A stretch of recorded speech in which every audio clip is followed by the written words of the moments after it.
Voilà, merci beaucoup. Sud Kivu, quid de l'exploitation illicite des minéraux des Mwenga. Déjà, l'on apprend. Est-ce qu'il y aurait la démission du gouverneur du Sud Kivu? Monsieur, bienvenue, Kaleba, bienvenue. Bonsoir, monsieur David. Voilà, bienvenue à vous. Est-ce que Théo Ngouabidje aurait démissionné? Non, c'est faux et archi faux. C'est faux. Je le confirme ici sur ce plateau de télévision que le gouverneur Théo Ngouabidje n'a pas démissionné. Et ce qui circule, c'est quoi? C'est des fake news qui sont fabriquées dans les laboratoires. Et je suis vraiment déçu d'avoir appris qu'une radio de la paix comme la radio Okapi venait de diffuser cette fausse information. Le gouverneur Théo Ngouabidje, il est là, il est gouverneur, parce que tout ce qui s'est passé dans l'irrégularité à Bukavu au niveau de l'Assemblée provinciale, une notification qui avait été adressée au gouverneur était suspendue par un arrêt prise par le juge de la Cour d'appel, c'était en date du 6 décembre de l'année passée. Donc Théo Ngouabidje demeure gouverneur et il est à Kinshasa pour consultation sur invitation du VEPAM de l'Intérieur. Est-ce qu'ici, il ne risque pas de subir le même sort que les autres? Il y a le gouverneur Mouyej qui était ici à Kinshasa, il n'est plus retourné. Il y a le gouverneur Zoé Kabila ici à Kinshasa, il n'est plus retourné. Et lui, il est encore ici à Kinshasa. Avec ce qui se trame, ce qui se passe au niveau du Sud Kivu, ce n'est pas presque le même sort? Ou son sort ne serait-il pas scellé? Non, écoutez, les cas du gouverneur Ngouabidje, ce n'est pas le même avec Mouyej et Zoé Kabila parce qu'il est gouverneur. Et pour votre information, il y a une notification de l'Assemblée provinciale qui lui avait été adressée, lui et son gouvernement.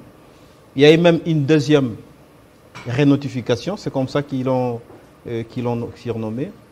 Mais pour différencier les cas que vous venez de citer, depuis que ces notifications ont été adressées, je crois que c'était en date du 3 ou du 4 décembre, aucune autorité du pays mise en copie n'a déjà pris acte de cette notification.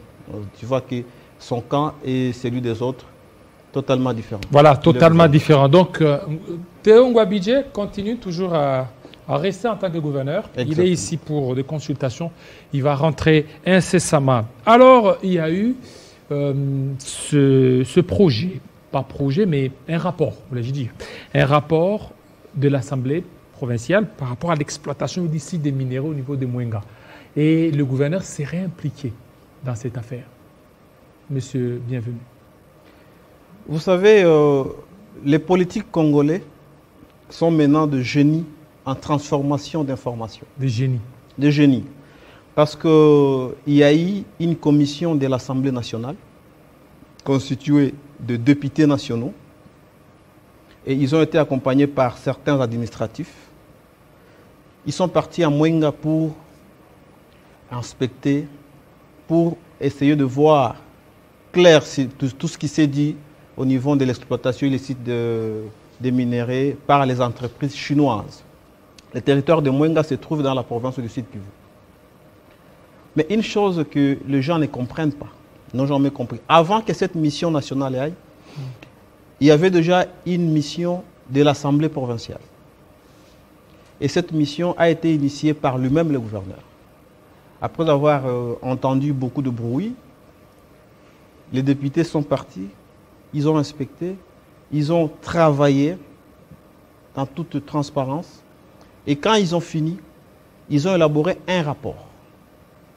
Et dans ce rapport, nulle part le gouverneur Théo Ngouabidje est cité comme impliqué dans cette exploitation. Il n'est pas cité. Il n'est pas cité. Vous avez ces rapports avec vous là? Je vais y aller tout doucement. Ce que vous voyez là, c'est le rapport qui a été...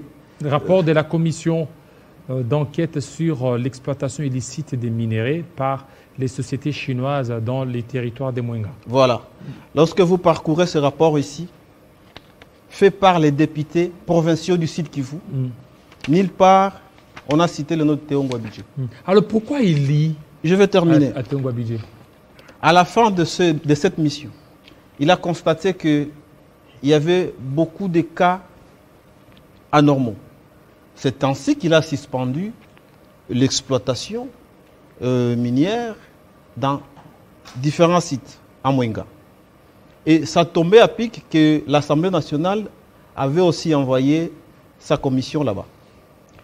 Mais les gens ont voulu dire, il y a ceux qui ont prétendu dire que le gouverneur a suspendu tous les travaux parce qu'il voulait cacher quelque chose. Mais ils ne savaient pas qu'il y avait déjà une mission. Et c'est sur base de ces rapports de l'Assemblée provinciale que le gouverneur avait pris cette décision, qui est également dans ses compétences. Après celui-là, l'Assemblée nationale a envoyé les députés nationaux. J'ai le rapport avec moi ici. Dans ce rapport, nulle part le gouverneur Théo Ngouabidje est cité. Nulle part. Et d'ailleurs, il y a eu même des recommandations qui ont été adressées au gouvernement national, par l'Assemblée nationale.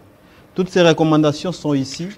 Nulle part, le nom du gouverneur Théo Ngouabidje est cité étant impliqué dans cette exploitation illicite. Malheureusement, nous avions tous suivi à l'Assemblée ici, lorsque certains députés nationaux n'avaient pas trouvé des éléments qui citaient les noms de Ngouabidje dans ce rapport, ils ont préféré aller au-delà de ce rapport. C'est là où vous avez vu, ils sont allés copier des photos sur des pages Facebook, un collaborateur du gouverneur, les photos publiées en 2017. Par qui a publié ça lui-même, le gouverneur? Non. C'est les collaborateurs du gouverneur qui a sa page Facebook, qui a publié ces photos en 2017. À ce moment-là, Ngouabidje n'était pas encore gouverneur.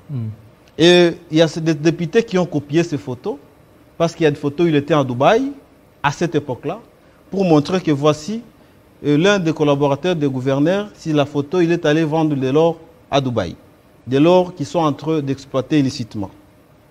Et il n'y a pas que ça. Dans le Facebook, nous avons vu des recommandations fausses, toujours fabriquées par les détracteurs du Théo Ngouabidje, disant que voici dans ces recommandations, on a cité Ngouabidje, on a cité son DIRCAB, on a cité son collaborateur, alors que dans les recommandations vraies de l'Assemblée nationale, nulle part on a cité ni Ngouabidje, ni son directeur de cabinet, ni aucun de ses collaborateurs. C'est pourquoi je voulais quand même éclairer l'opinion pour dire le gouverneur Théo Ngouabidje, il est suivi par ce détracteur, d'abord, premièrement parce que c'est l'un des gouverneurs qui s'est prononcé pour adhérer à l'Union sacrée.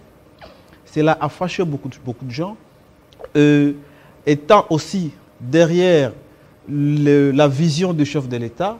Et il y a certains détracteurs qui ne sont pas d'accord aussi avec ses réalisations au niveau de la province. Quelles sont ses relations avec son autorité morale de la FDC, Bahati Lukwebo, Ngouabidje? Il est de ce parti. Oui, les relations sont bonnes.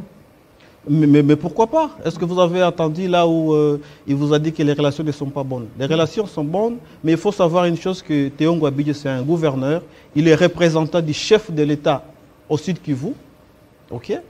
Et il le représente de manière constitutionnelle. Voilà. Il représente de manière constitutionnelle. Donc, ceux qui lisent ce rapport de l'exploitation illicite, ce sont ces détracteurs. Ces détracteurs qui transforment. Ils sont en train de... Et ce sont eux qui seraient à la base même de ces fake news là, sur sa démission. Mais bien sûr, parce qu'ils ont mis en place un système de diabolisation du gouverneur. Et il attend quoi? Parce non, mais ils cherchent à ce que... leur objectif, c'est quoi? Que Ngouabidje quitte la tête de la province pour que le chef de l'État perde le contrôle du Sud Kivu. C'est uniquement ça. Parce que quand vous regardez parmi ces détracteurs, vous allez trouver, il y a certains caciques du FCC. Ils ont géré cette province pendant plus de 20 ans. Il n'y a pas de route. Mais Ngouabidje arrive, il réhabilite les routes. Aujourd'hui, vous pouvez quitter Bukavu jusqu'à Bouenga Kamituga, presque 200 ou 190 km.